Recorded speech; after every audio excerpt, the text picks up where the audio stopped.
That there is, put my cap back on, paying my respects, but it's bitterly cold here in Kiev. That right there is a memorial to what is called the Heavenly Hundred. And I'll step away because this guy's also giving a little prayer, and I'll give him his privacy.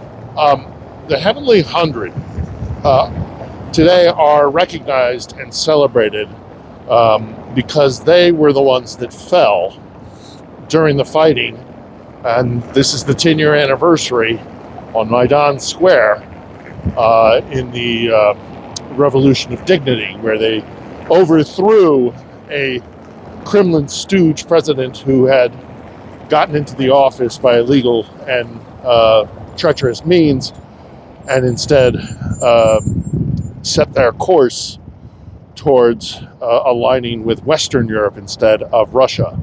In many ways, the very beginning of this conflict. So I haven't posted in a while. I got a couple things I'll touch on here, but I'll finish this video with a bit of an announcement. So,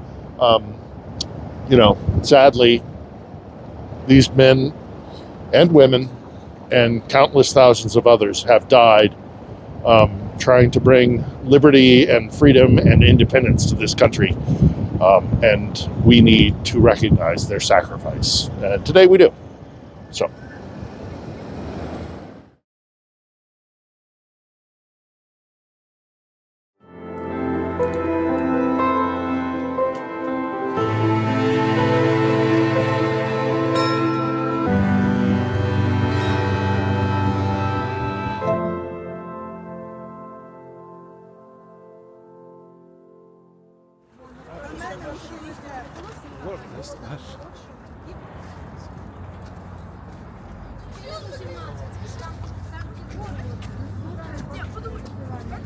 Teacher, journalist, writer, deputy of the Rada, railway worker, train driver.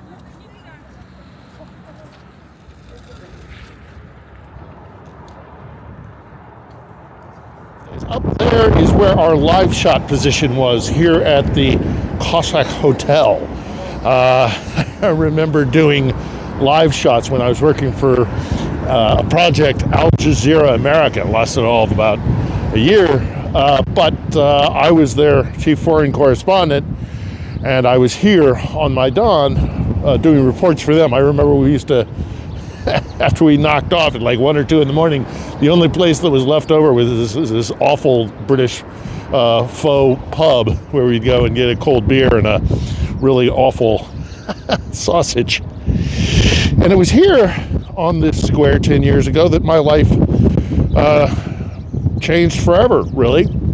I've told the story in the past, but I remember the Maidan of 10 years ago, and it was not like this. It was smoke-filled. Yes, it was this cold, but it was smoke-filled because of all the oil drums that were out here as people were warming themselves in the bitter cold, because they'd come to fight for their freedom. They'd come to fight to break away from their imperial master in Moscow, and they knew exactly what they were fighting for.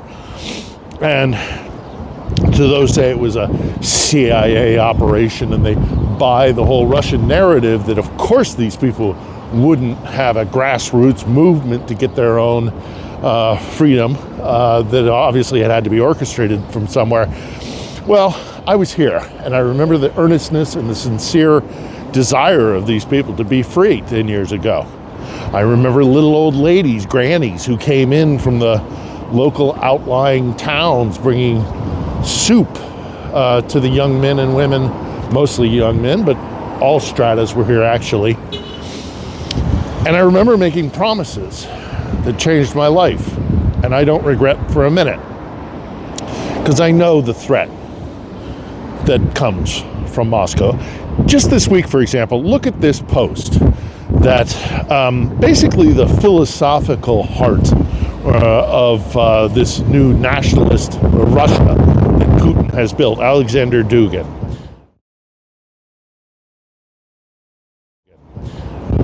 Saying, in essence there, that rights are only given by the state or, say, the church.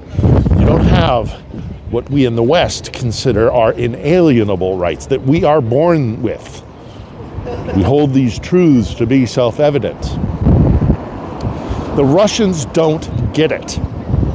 It's a switch in their head and in our head where it's an inflection point in our understanding of our relationship to one another, to power, to the state, to church, to anything. The Russians believe you're nothing more than another piece of chattel. You know more than a cow or a pig or a chicken. Any rights that you get are rights that you take. They're not given to you. And this is an intrinsic difference in opinion. And one of the reasons, one of the primary reasons why the Ukrainians are fighting so hard. And on that note, it brings me to another issue I'd like to quickly discuss in this long overdue vlog. And that is this. The GOP's obstruction of aid to this country is nothing less than a betrayal and a disgrace. I am recording this on a day in the week that was the Munich conference, and J.D. Vance, American politician J.D. Vance, goes to Munich, but he refuses, because he is anti-Ukrainian aid, he refuses to meet with President Zelensky, even though he was invited to a meeting with him. He says because he didn't think he could learn anything new. Mr. Vance, with all due respect, I call bullshit.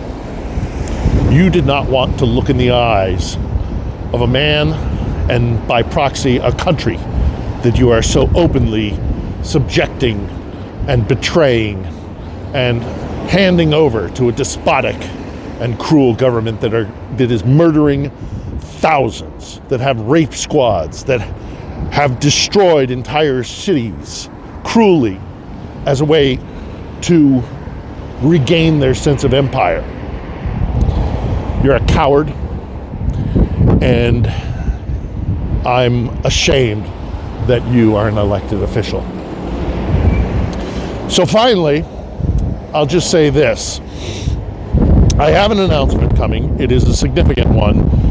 It will explain why I have not been vlogging for quite some time.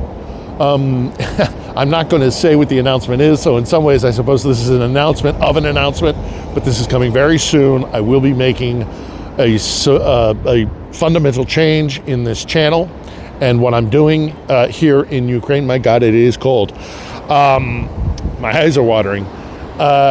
It will still serve as a way to keep information coming from this place, try to keep Ukraine on people's radar and in people's minds, because unfortunately the international press corps, in my criticism of them, has, I believe, dropped the ball in a really irresponsible and negligent way when it comes to trying to explain what's happening here.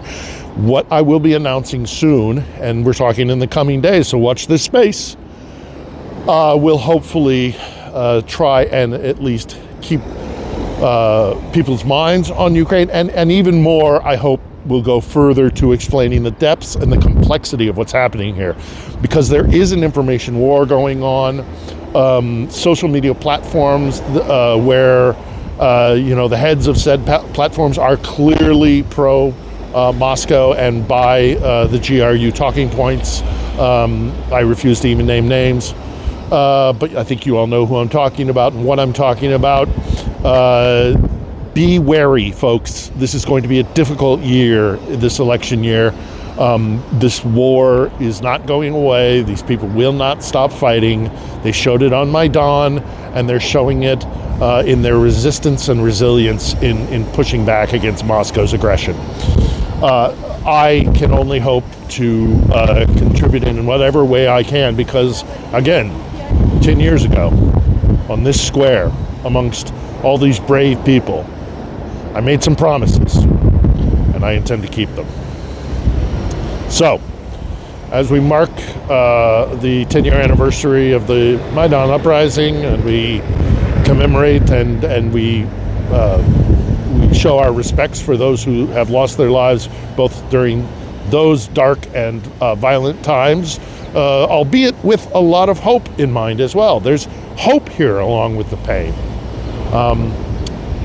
We will go forward, and I will tell you exactly what my plans are and perhaps show them to you in the coming days. So watch this space. As always, Slava Ukraini, i Geroyam Slava.